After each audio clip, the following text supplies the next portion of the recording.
Assalamualaikum warahmatullahi wabarakatuh.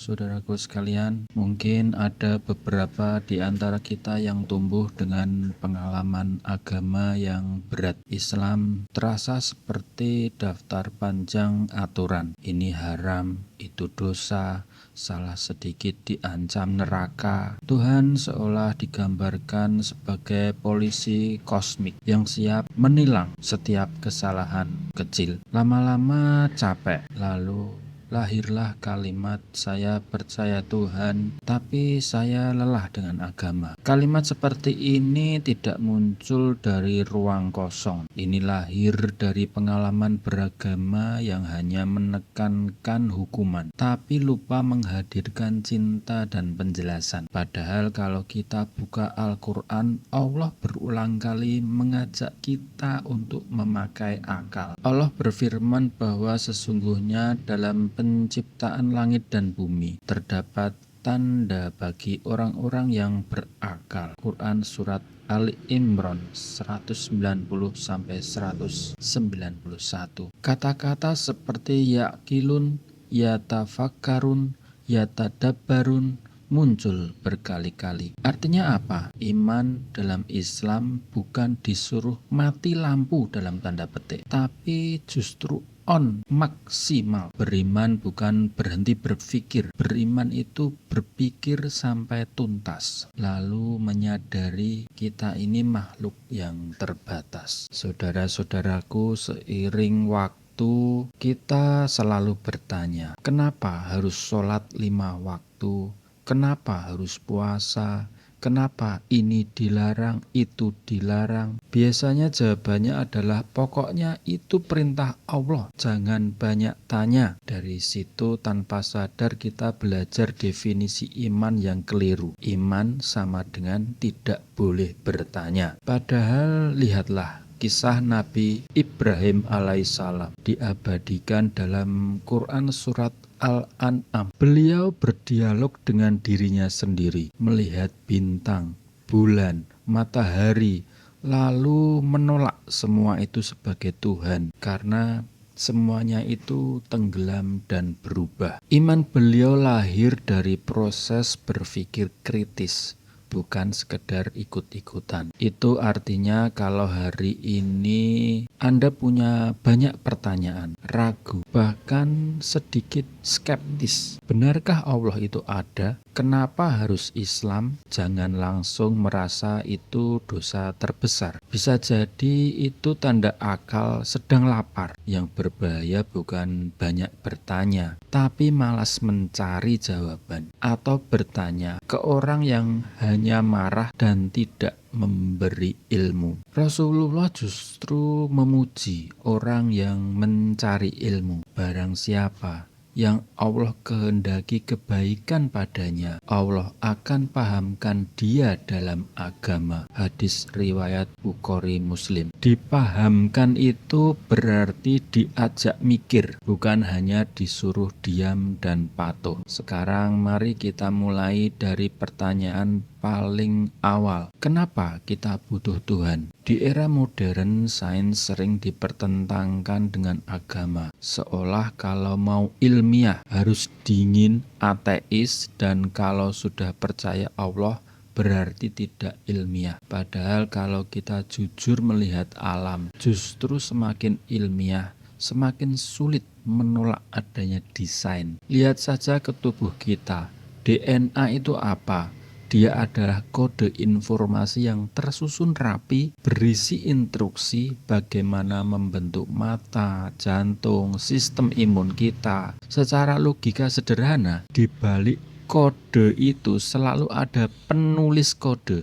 Di balik informasi selalu ada kesadaran akan orang atau sesuatu yang menyusunnya. Fisikawan juga mengingatkan tentang fine tuning. Sedikit saja konstanta, alam semesta berubah, kehidupan mustahil terjadi. Terlalu kebetulan kalau semua itu nyantol sendiri. Al-Quran mengajukan tantangan logis. Apakah Mereka diciptakan tanpa sesuatu pun, ataukah mereka yang menciptakan diri mereka sendiri? Quran surat At-Tur 35. Kalau jujur, dua-duanya tidak masuk akal. Dari ketiadaan murni tidak mungkin muncul sesuatu yang belum ada dan tidak bisa diciptakan dirinya sendiri. Maka posisi paling rasional justru menerima adanya Sang Pencipta yang maha cerdas. Jadi percaya Tuhan itu bukan mitos prasejarah.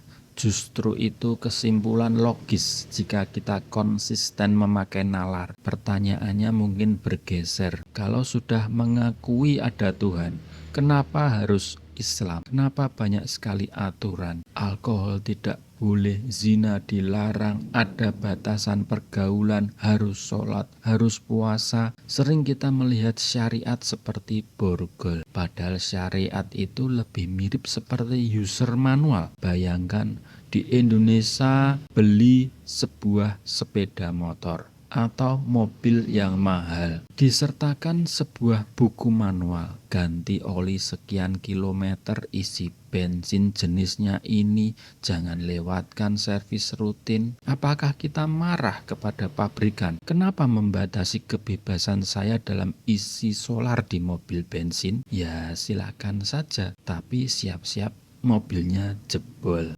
Allah memperkenalkan diri. Apakah Allah menciptakan itu tidak mengetahui, sedangkan Dia maha halus lagi maha mengetahui? Quran surat Al-Mulk 14. Larangan-larangan Allah bukan karena Allah butuh dihormati. Allah tidak berkurang apa-apa jika kita maksiat.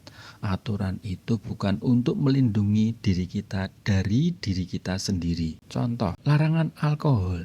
Di Indonesia kita lihat sendiri dampaknya. Kecelakaan lalu lintas, KDRT, kriminalitas yang meningkat ketika orang mabuk. Sains menjelaskan juga alkohol merusak prefrontal cortex, pusat pertimbangan dan kontrol diri. Islam datang jauh sebelum jurnal-jurnal modern dengan kalimat sederhana, ada sedikit manfaat tetapi dosanya lebih besar. Begitu juga dengan zina, hubungan tanpa komitmen.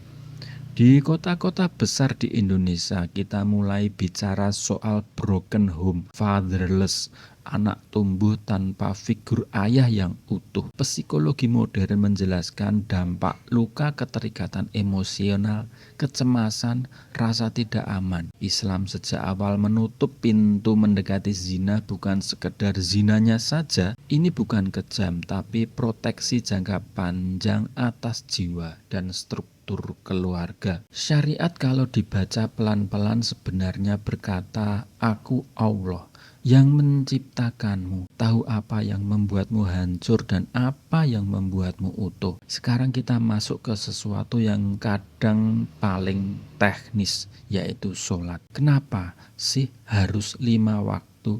Kenapa gerakannya begitu-begitu saja? Kita hidup di zaman di mana nilai manusia sering diukur dari seberapa produktif kamu, seberapa banyak proyek, seberapa aktif di media sosial. Hasilnya burnout, stres, depresi.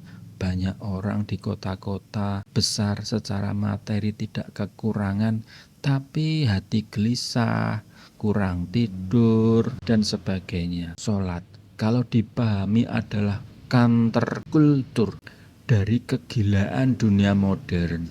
Azan itu seperti alarm yang berkata, berhenti sebentar, kamu bukan mesin. Wudhu adalah restart kecil, air menyentuh kulit, menurunkan tensi emosi. Gerakan salat melibatkan seluruh tubuh, dari berdiri, rukuk, sujud hingga duduk. Rasulullah bersabda, dijadikan penyejuk mataku dalam sholat. Hadis riwayat An-Nasai. Sujud, ketika kepala simbol ego dari kebanggaan diletakkan sejajar dengan tanah. Itu bukan sekedar ritual fisik, itu deklarasi kemerdekaan. Ya Allah, hari ini saya tidak tunduk kepada bos saya, target penjualan saya, komentar orang di media sosial, saya tunduk hanya kepadamu. Sholat 5 waktu seperti itu seperti kalibrasi kompas. Tanpa kalibrasi, jarum kompas bisa melenceng derajat demi derajat sampai akhirnya tersesat jauh. Tanpa sholat, hati kita perlahan digiring menuju kiblat lain, uang, reputasi, pujian. Sholat mengingatkan tujuan hidupmu bukan itu hanya alat, bukan Tuhan. Saudaraku, ada satu narasi populer, agama menghambat kemajuan. Eropa mungkin pernah mengalami masa kegelapan karena dogma tertentu bentrok dengan sains. Tapi pengalaman Islam berbeda. Masa keemasan Islam justru lahir ketika umat paling dekat dengan Al-Quran